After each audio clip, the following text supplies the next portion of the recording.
We look at the problems of the Indian katar and try to solve at least some of them. This is the Kitsune clan, a group of sword enthusiasts who like cosplay, reenactment, and historical martial arts. If you have similar interests, feel welcomed. The Indian katar, or sometimes referred to as punch dagger in older books, also as kuta, katara, kutari, or in other versions, has some problems, and I want to address some of them and maybe provide a solution for the one or other here. What is luckily not a problem is getting good images of such weapons, because some big museums, such as the Metropolitan Museum, the Walters Art Museum, or the Cleveland Museum, have provided high resolution images on the internet as public domain, so usable by everybody. So a big thanks to these museums and their staff for making all this accessible so easily. Thanks a lot. So what is the problem of the katar? So one of the problems is there are really many of them. If you check museum collections or books, you will find hundreds of different specimens. So it must have been a very common weapon. And yet it's not so easy to understand why it is so common. It's common all over India, more or less, and how it has been used, because there are some ideas in Kalari Payat and in Gatka how to use them, but all these forms you can see there seem highly ritualized. So what we would need is a better understanding of the mechanics, the mechanical advantages of this weapon over others, and then see the need at the time that led to this weapon being so widespread. So step one, we need to understand how this weapon behaves. To do that, we need a specimen at hand to play around with it. Now it comes to the problem of legality. It might be that historical specimens are still legal in Germany. The situation is unclear to what I could find out. And of course, I would not dare to play around with historical specimens. Any metal replica would be considered a punch dagger and would therefore be illegal. But also, if I would do a replica out of plastic or out of wood, I fear that it could be considered a knuckle duster, which are also illegal in Germany. And so I try to construct a training type of katar, or several, that should be legal in Germany. I cannot be sure. I hope that I do my best here not to produce something that is not allowed. I think it should be, because we start out with things like that. A rubber training knife. And we will combine that with a 90-degree angle grip. This one is from a shovel. These two combined should not be considered a knuckle duster or something like that. I simply added sidebars made out of wood and wrapped everything in black duct tape.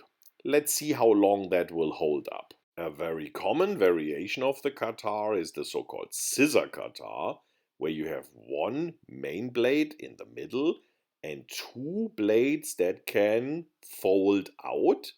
The exact use is still debated, and we definitely need a training thing so that we can test some of the theories on the market.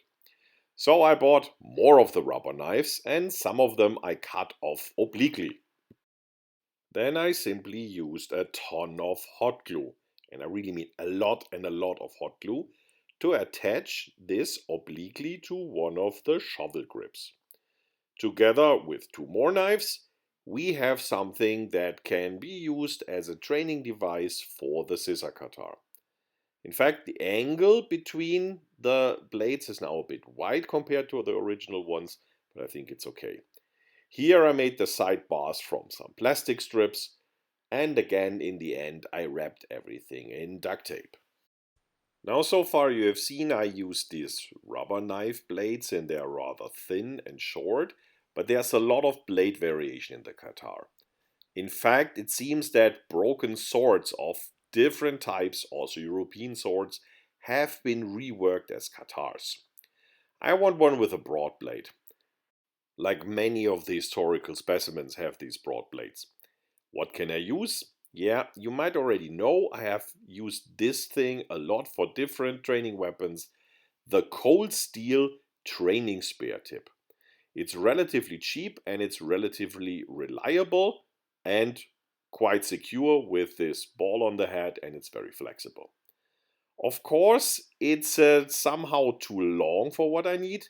So here comes my box cutter again. It was astonishingly easy to cut this thing in half, and the lower part is indeed off with a single cut. Now we can carve a bit, the upper thingy, and then we combine it with, again, one of these shovel grips. These are really cheap and also quite secure. After carving pieces out and combining it with a shovel grip, I added also some grip material from a Nerf gun to get closer to the 2-bar grip thing that you see on most katars. You can already get the outline quite nicely, right? As you see, this thing is soft and flexible, so definitely not a functional knuckle duster or anything.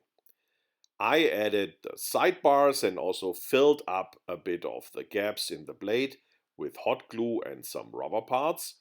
And we have the feeling of a katar, and a pretty common one. Again, the finite version of it is wrapped with black duct tape.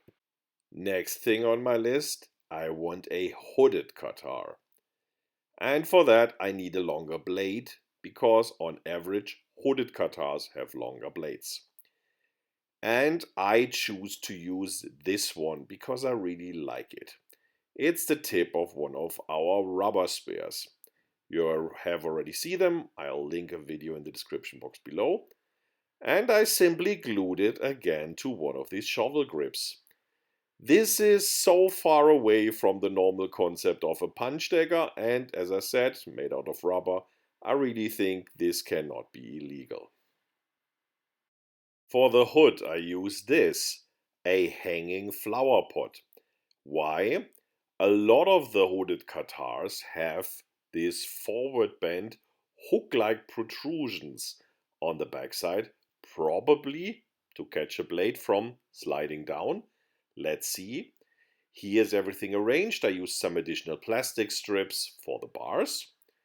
And before, or better after I wrapped it in black duct tape, I added one of our kitsune masks as an ornament.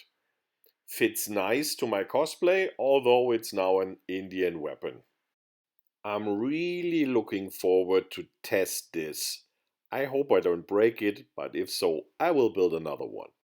There are different types of hooded katars. There are, for example, these ones with additional blades. I also want one of these. And so again, rubber knives, shovel grip, and as a hood, I this time used 1/2 of a watering can, again to have something that could catch a blade or not. Let's see, that will be down to the experiment. Again, wrapped in duct tape, it's ready to use, and I'm really looking forward to test this one as well. As a next logical step, we also need to have a pata, which is not a katar, but it's very similar. So I need a longer blade. I took this one. I got in a double pack from Amazon, was rather cheap, that's why I bought it. The grip is not very nice on this one because the handle is round and strange. So I will cut the blade and combine it with this contraption that I built, I don't know, 20 years ago. And here's the result. A combined blade hot glued to the strange contraption I bought as a kind of gauntlet. And yes, this looks already pretty much like some historical pata swords. Of course, for keeping the style, duct tape wrapping around the whole thing, and again, it fits nicely and looks now like a usable pata that has a soft blade that will not injure anybody. So I hope I solved the first problem. I have now access to different types of katars that should be legal to the best of my knowledge and that we can now use to explore the mechanics of these so common weapons a bit more and hopefully understand why they are so common. Hope we could inspire you. See you around next time.